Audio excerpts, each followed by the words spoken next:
नमस्कार दोस्तों, आपका अपना चैनल हिंदी जंक्शन पर स्वागत है। मैं परवेश कुमार सिन्हा एक और महत्वपूर्ण वीडियो लेकर उपस्थित हुआ हूं। अगर आप नए हैं तो चैनल को सब्सक्राइब करके बेल आइकन को दबा दें ताकि मेरे आने वाले वीडियो का नोटिफिकेशन आपको मिलता रहे। और इस वीडियो को दोस्तों में ज़्यादा से ज़्यादा शेयर करें ताकि सभी लोगों के पास पहुंच सके और हमें भी उत्साह मिल सके, ताकि हम उत्साहित होकर वीडियो लेकर उपस्थित होता रहूं। दोस्तों, आज का जो विषय है वो है आधुनिक काल भारतेंदु युग। यानी आधुनिक काल में सबसे पहले हम लोग भारतेंदु युग को देखेंगे।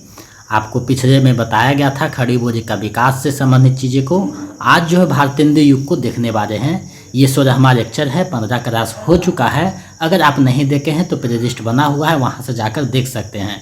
तो अगर आप बीपीएससी टीजी 4.0 के हिंदी विषय के किसी भी वर्ग का तैयारी कर रहे हैं, चाहे टीजीटी हो या पीजीटी हो, यानी 6 से लेकर 12 तक किसी भी वर्ग का आप तैयारी कर रहे हैं, तो ये वीडियो आपके लिए महत्वपूर्ण होने जा रहा है। साथ ही साथ हिंदी से संबंधित कोई भी कंपटीशन का अगर तैयारी कर रहे हैं तो उसके लिए भी ये वीडियो महत्वपूर्ण होने जा रहा है, क्योंकि इस वीडियो में हम आधुनिक काल के भारतेंदु युग के बारे में जानेंगे। यानी उस युग में जो महत्वपूर्ण रचनाकार हुए, महत्वपूर्ण रचनाएँ हुए, क्या क्या चीज़ें हुई, उस सारी चीज़ों को देखने वाले हैं। और अंत में इससे संबंधित जो है MCQ उसको देखेंगे। तो आप जो वीडियो के अंत तक बने रहिएगा और देखिए कि आप कितना MCQ में सही कर पाते हैं। कमेंट करके बताइएगा। अगर आप बीपीएससी टीजी 4.0 का नोट्स और प्रैक्टिस सेट पाना चाहते हैं तो हमारे नंबर 7261815307 पे 249 रुपया किसी भी माध्यम से पेमेंट करके उसका स्क्रीनशॉट इसी नंबर पे व्हाट्सएप कर दीजिए, तो हम इधर से आपको PDF उपलब्ध करवा देंगे। तो आप जो है अगर मेरे चैनल पे रहते हैं, जुड़ते हैं, देखते हैं, तो आपको हिंदी की जो 80 नंबर का है संपूर्ण तैयारी करवाया जाएगा। अलग से कोई हिंदी के लिए पुस्तक लेने की आवश्यकता नहीं है। सारे चीज़ों को आपको जो है मुहैया उपलब्ध करवा दी जाएगी चीज़ों को। तो आप मेरे चैनल पे बन करके अपनी तैयारी को बेहतर कर सकते हैं। तो बिना देर करते हुए चलिए आज के टॉपिक को देखते हैं। जैसा कि आप देख पा रहे हैं, आधुनिक काल काव्यखंड भारतेंदु युग। इसमें काव्यखंड, आधुनिक काल के काव्यखंड में भारतेंदु युग के बारे में हम लोग पढ़ेंगे। तो चलिए महत्वपूर्ण टॉपिक देखते हैं। आधुनिक काल का प्रथम भाग भारतेंदु युग के नाम से जाना जाता है। इसका समय सामान्यतः 1850 ईस्वी से 1900 ईस्वी तक माना जाता है। कुछ आलोचक इसे पुनर्जागरण के नाम से भी संबोधित किया है। इस युग का नाम भारतेंदु हरिश्चंद्र के नाम पर पड़ा। नामकरण का आधार भारतेंदु हरिश्चंद्र का युग परिवर्तक व्यक्तित्व रहा। हिंदी में यह आधुनिकता और पुनर्जागरण के परिवर्तक और पितामह भारतेंदु हरिश्चंद्र को माना जाता है। इस काल में नाटक, काव्य, निबंध आदि हिंदी की कई विधाओं की शुरुआत हुआ और भाषा खड़ी बोली पर जोर दिया गया।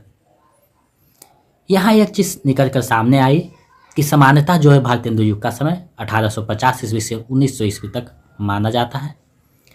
इसमें जो भाषा थी खड़ी बोली पर जोर दिया गया। इसमें बहुत सारी विधाओं जैसे नाटक, काव्य, निबंध आदि में जो है विधा शुरुआत की गई। और इसका जो है नाम एक पुनर्जागरण काल भी है। तो ये छोटी छोटी बातें थी जिसको हम लोग देख रहे हैं। आगे हम लोग बढ़ते हैं।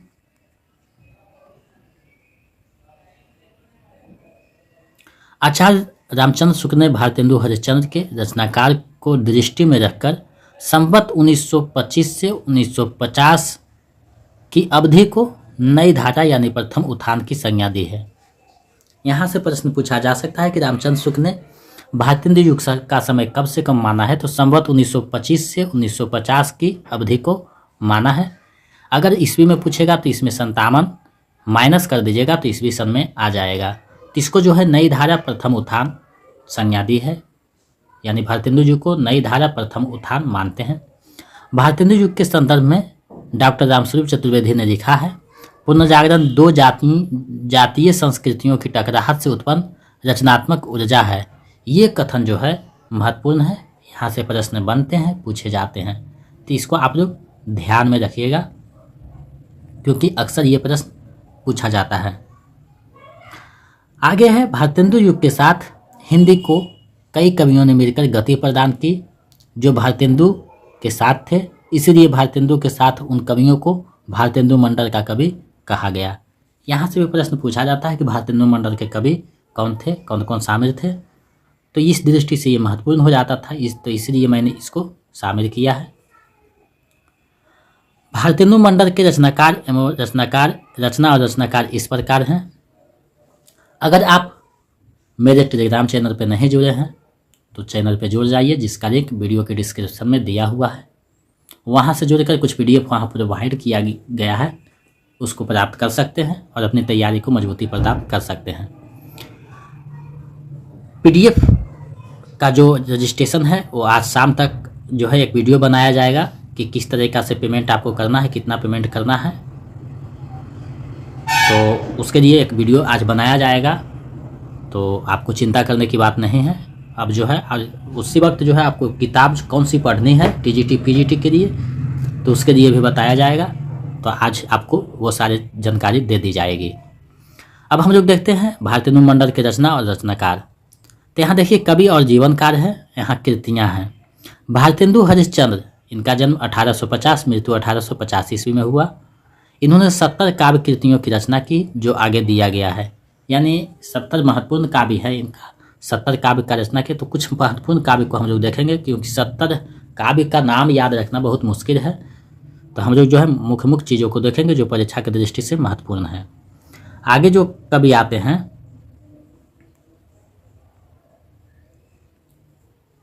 वो बद्री नारायण चौधरी प्रेमघन है, जिनका जन्म 1855 ईस्वी और मृत्यु 1922 ईस्वी में हुआ। इनकी प्रसिद्ध रचना है जीर्ण जनपद, आनंद अरुणोदय, हार्दिक हर्षादर्श, मयंक महिमा, अलौकिक लीला, वर्षा बिंदु, साहित्य लहरी, बिरचंद पंचक। ये जो है इनकी रचना है।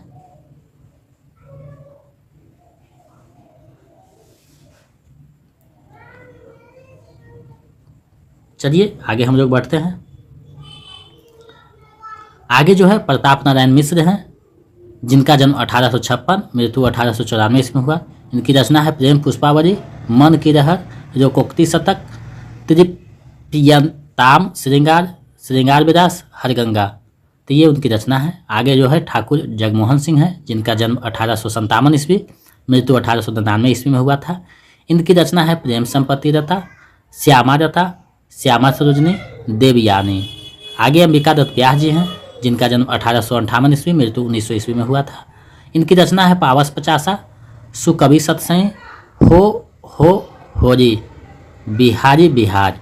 ये इनकी प्रसिद्ध रचना है। आगे राधा कृष्ण दास हैं, जिनका जन्म 1859 ईस्वी, मृत्यु 1907 ईस्वी में हुआ था। इनकी रचना है भारत 12 मासा, देश दशा। तो ये जो प्रमुख भारतेंदु युगीन कवि थे भारतेंदु मंडल के ये मुख्यतः 5 कवि हैं।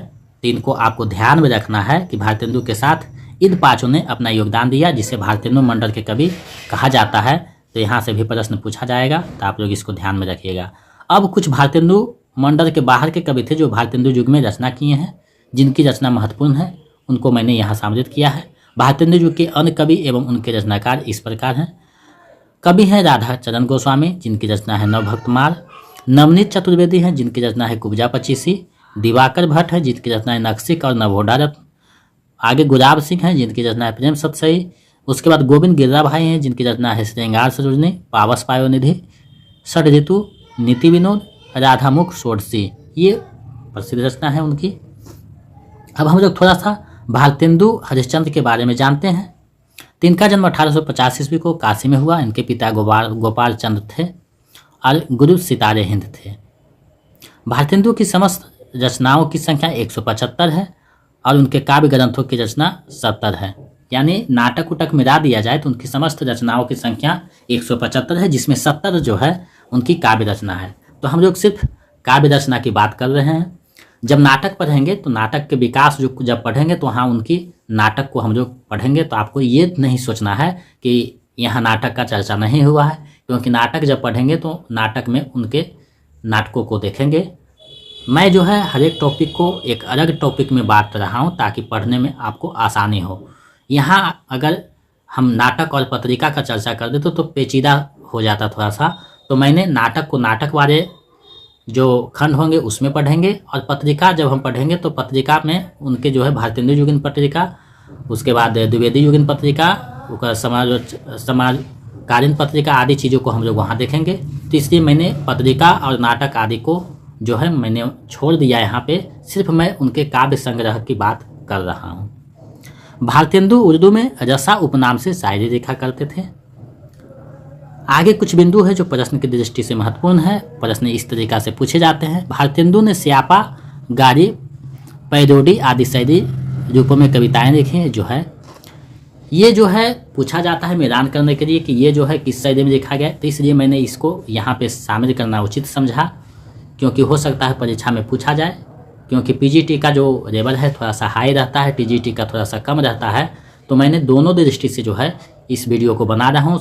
आपका जो टीजीटी और पीजीटी दोनों का कदा साथ साथ चल रहा है, जो 6 से लेकर 12 तक हिंदी विषय की तैयारी कर रहे हैं, सभी के लिए ये बिंदु जो है महत्वपूर्ण है। या फिर आप नेट या EMRS पीजीटी का तैयारी कर रहे हैं, सभी के लिए ये महत्वपूर्ण है, क्योंकि आपका जो तैयारी है टीजीटी से नेट लेवल तक की जा रही है। इनकी उर्दू का स्यापा जो काव्य है वो स्यापा शैली में लिखा गया है। बंदर सफा पैरोडी शैली में लिखा गया है। समधिन मधुमास गारी में लिखा गया है। नए जमाने की मुकरी मुकरी शैली में लिखा गया है। प्रातः समीरन पायल शैली में लिखा गया है। वर्षा विनोद रावनी में लिखा गया है। रानी छद्मरेदा तन्मय रेदा देवी छद्मरेदा प्रबंध गीति में लिखा गया है। हिंदी भाषा विजयनिबी विजय बैजंती निबंध काव्य में लिखा गया है। तो ये जो है इनकी प्रमुख श्रेणियाँ थी जो काव्य लिखे गए हैं। अब हम लोग जो है भारतेंदु हरिश्चंद्र के प्रमुख काव्य ग्रंथ जो है उसके बारे में देखते हैं। प्रेम सरोवर, प्रेम तरंग, वैशाख महात्म्य, प्रेम मारिका, कार्तिक स्नान, विजयनी विजय बजंती, वर्षा विनोद, फूलों का गुच्छा, प्रेम फुलबारी, देवी छद्मरेदा, यहाँ कोमा पड़ गया, दान रेदा, बकरी बेदा, बंदर सभा, जातीय संगीति आदि, ये इनकी जो है प्रमुख रचना है। 70 रचना इनकी जो है उसमें मैंने प्रमुख को यहाँ सम्मिलित करना उचित समझा। बाकी जो पुस्तक हम आपको पढ़ने के लिए कहेंगे उसमें सारी चीज़ दिया हुआ है, तो एक बार देख लीजिएगा, क्योंकि इससे इतर जो प्रश्न पूछा जाएगा तो वहाँ से आपको फंस सकते हैं। विजयनी विजय बैजंती जो है कविता मिस्र में भारतीय सेना की विजय प्राप्ति पर लिखी गई है। अब हम लोग देखते हैं कि रामचंद्र शुक्ल ने इनके बारे में क्या कथन दिया है। रामचंद्र शुक्ल का कथन जो है भारतेंदु हरिश्चंद्र के बारे में उसको देखते हैं, क्योंकि परीक्षा में यहाँ से भी प्रश्न पूछे जा सकते हैं, क्योंकि रामचंद्र शुक्ल का एक एक शब्द जो है परीक्षा की दृष्टि से महत्वपूर्ण है। तो ये कथन है, इसको हम लोग देखते हैं। वे लिखते हैं, हमारे जीवन व साहित्य के बीच जो विच्छेद बढ़ रहा था उसे उन्होंने दूर किया। हमारे साहित्य को नए नए विषयों की ओर परिवृत्त करने वाले हरिश्चंद्र ही हुए। ये रामचंद्र शुक्ल हरिश्चंद्र के बारे में लिखते हैं। आगे दूसरा कथन लिखते हैं, भारतेंदु जी ने जिस प्रकार हिंदी गद्य की भाषा का परिष्कार किया उसी प्रकार काव्य की ब्रज भाषा का भी। तो ये दो महत्वपूर्ण कथन थे रामचंद्र शुक्ल का, इसको आप लोगों ने देखा। अब हम लोग आगे बढ़ते हैं, कुछ महत्वपूर्ण बिंदु है भारतेंदु युग के बारे में, उसको देखते हैं। तो पहला बिंदु है, बद्रीनारायण चौधरी प्रेमघन उर्दू में अब्र नाम से कविताएं लिखते थे। जगमोहन सिंह ने कालिदास के ऋतु संहार और मेघदूत का ब्रज भाषा में अनुवाद किया। जगमोहन सिंह स्वच्छंदतावादी प्रवृत्ति और प्रकृति चित्रण के लिए प्रसिद्ध हैं। राधा कृष्णदास भारतेंदु के फुफेरे भाई थे। हास्य व्यंग्यात्मक कविताओं के क्षेत्र में प्रताप नारायण मिश्र का अग्रणी स्थान है। तो ये चीज़ें जो है महत्वपूर्ण था, जिसको मैंने यहाँ सम्मिलित किया। आगे जो है भारतेंदु युग की जो प्रमुख पंक्तियाँ हैं प्रश्न में यहाँ से भी प्रश्न पूछे जाते हैं। पिछले सेट में जो हम अभ्यास करें उसमें भी यहाँ से प्रश्न एक दिए थे, तो यहाँ से प्रश्न बनते हैं, इसलिए मैंने इसको सम्मिलित किया। तो निज भाषा उन्नति है सब उन्नति कै मूल, बिन निज भाषा ज्ञान कै मिटे नहिया के सूर। ये जो है भारतेंदु हरिश्चंद्र की प्रमुख पंक्ति है। रोबहूँ सब मेरी आबहूँ भारत भाई, हा हा भारत दुर्दशा ना देखी जाए। ये भी भारतेंदु की पंक्ति है। धन्य भूमि भारत सब रत्ननी की उपजावनी, ये बद्रीनारायण चौधरी प्रेमघन की पंक्ति है। चहूँ सचहूँ निज कल्याण, तो सब मेरी भारत संतान, जपो निरंतर एक जवान, हिंदे हिंदू हिंदुस्तान। ये जो पंक्ति है प्रताप नारायण मिश्र का है।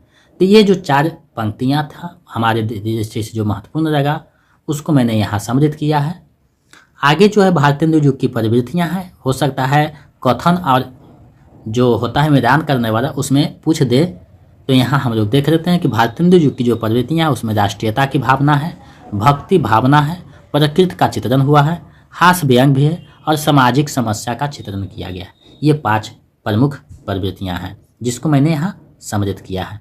अब हम लोग जो है इससे संबंधित MCQ जो पिछले नेट और PGT TGT एग्जाम में पूछा जा चुका है और आगे पूछे जाने की प्रबल संभावना है, उसको हम लोग एक बार देख लेते हैं। तो चलिए MCQ की तरफ बढ़ते हैं। तो पहला प्रश्न है, निज भाषा उन्नति है सब उन्नति कै मूल, बिन निज भाषा ज्ञान कै मिटे नहीं यकै सूर। यह पंक्ति किसकी है? यह पंक्ति किसकी है आपको बतानी है। विकल्प आपके सामने है, सही विकल्प का चयन करना है। मैंने यहाँ जो है BPSC जो पिछले बार एग्जाम पूछा गया था TGT PGT का, उसी के अनुसार विकल्पों को मैंने बनाया है। नोटिफिकेशन जब आ जाएगा तो उसके बाद मैं विकल्प को उसी के अनुसार ढाल दूँगा ताकि जो है तैयारी उसी ढंग से हो सके। इसलिए हो सकता है कि चेंज नहीं करे, तो मैंने जो है आदत अभी से 5 विकल्पों को लगा दिया है ताकि आप इसको देखकर वाकिफ हो सकें। तो इसका जो सही आंसर है विकल्प क हो जाएगा। ये जो है भारतेंदु हरिश्चंद्र की पंक्ति है, तो इसका सही आंसर विकल्प क हो जाएगा। चलिए नेक्स्ट प्रश्न देखते हैं। दूसरा प्रश्न है, धन्य भूमि भारत सब रत्नने की उपजावनी किस कवि की पंक्ति है? यह जो पंक्ति है किस कवि की है आपको बताने हैं। विकल्प आपके सामने है, सही विकल्प का चयन करना है। तो इसका जो सही आंसर है विकल्प ख हो जाएगा। बद्री नारायण चौधरी प्रेमघन का ये जो पंक्ति है। जो चीज़ काव्य खंड यानी जो चीज़ टॉपिक में छूट जा रहा है तो उसके बारे में आप चिंता ना करें। हम लोग जो है प्रैक्टिस सेट में उन सारे चीज़ों को देखते जाएंगे। तो आपको ये नहीं सोचना है कि कुछ चीज़ें छोड़ दिए हैं तो थोड़ा सा कंटेंट में देकर हमको जो है समझा दिए हैं, तो ऐसा नहीं सोचना है आपको, क्योंकि हम लोग इस बार बहुत सारे प्रैक्टिस सेट करेंगे तो उसमें सारे चीज़ों को देखते चला जाएंगे। क्योंकि अगर टॉपिक में समाहित करता चलूँ तो बहुत मोटा हो जाएगा जिसको आप पढ़कर उब जाइएगा। तो मैंने छोटा कंटेंट बनाकर आपके दिमाग में बातों को जो है बैठाने का जो है जिक्र किया है, कोशिश किया है, ताकि आप छोटे छोटे चीज़ों में पढ़ सकें और दिमाग में आसानी से बैठा सकें।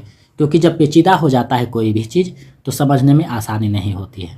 तो वही दृष्टि से मैंने छोटे छोटे जो है टॉपिक में बांटा है।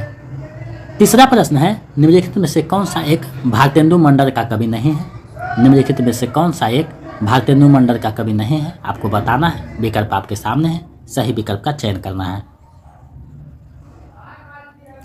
तो इसका जो सही आंसर है विकल्प अंगा हो जाएगा। उपयुक्त में से कोई नहीं, क्योंकि नहीं पूछा है तो सभी हैं। ये तीनों जो हैं प्रताप नारायण मिश्र, ठाकुर जगमोहन, बद्रीनाथ, तीनों जो है भारतेंदु युग के कवि है, भारतेंदु मंडल के कवि हैं। तो नहीं पूछ रहा है तो उपयुक्त में से कोई नहीं हो जाएगा। चलिए नेक्स्ट प्रश्न देखते हैं। चौथा प्रश्न है, कुब्जा पच्चीसी के रचनाकार कौन हैं? कुब्जा पच्चीसी के रचनाकार कौन है आपको बताने हैं कि कुब्जा पच्चीसी किसकी रचना है। विकल्प आपके सामने है, सही विकल्प का चयन करना है।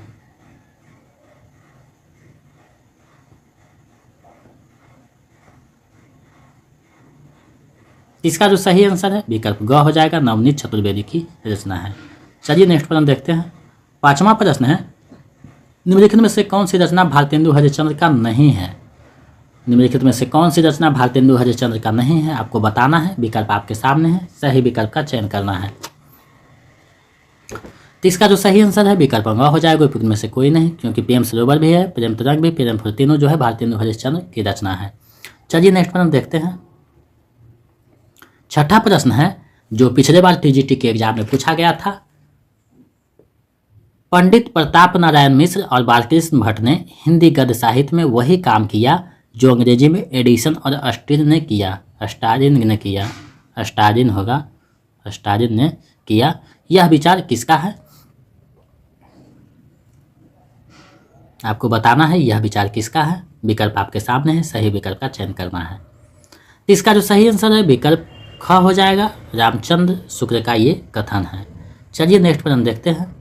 सातवां प्रश्न है, निम्नलिखित रचनाकारों का उनके जन्म वर्ष के अनुसार सही अनुक्रम है। सही अनुक्रम क्या है आपको बतानी है। विकल्प आपके सामने है, सही विकल्प का चयन करना है। तो आपको एक चीज़ देखना है कि पहले कौन आएगा। तो दो का जो है जन्म हम ऊपर चर्चा कर चुके हैं। बाकी बालकृष्ण भट्ट का जो जन्म है वो हम निबंध बारे में देखेंगे, क्योंकि बालकृष्ण भट्ट निबंधकार थे। तो निबंध वाले सेक्शन में देखेंगे। जो चीज़ छूट गई है उसको हम टॉपिक में देखेंगे, इसलिए आप जो है इसका सही आंसर दीजिए। तो इसका सही आंसर विकल्प क हो जाएगा, भारतेंदु हरिश्चंद्र। उसके बाद बद्रीनारायण चौधरी आएंगे, उसके बाद बालकृष्ण भट्ट, उसके बाद राधाचरण गोस्वामी आएंगे। तो जो चीज़ें छूट गई उसको अगले टॉपिक में देखा जाएगा।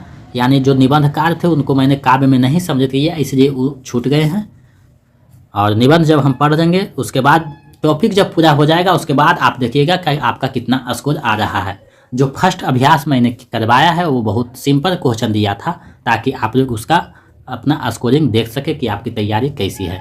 तो लगभग एक बच्चे ने 80 में 80 आंसर सही किया है, एक 79 किया है, एक 75 किया है, एक 72 किया है। अब ज़्यादातर लोगों का संख्या जो है 50 से 60 के बीच में है सही करने का।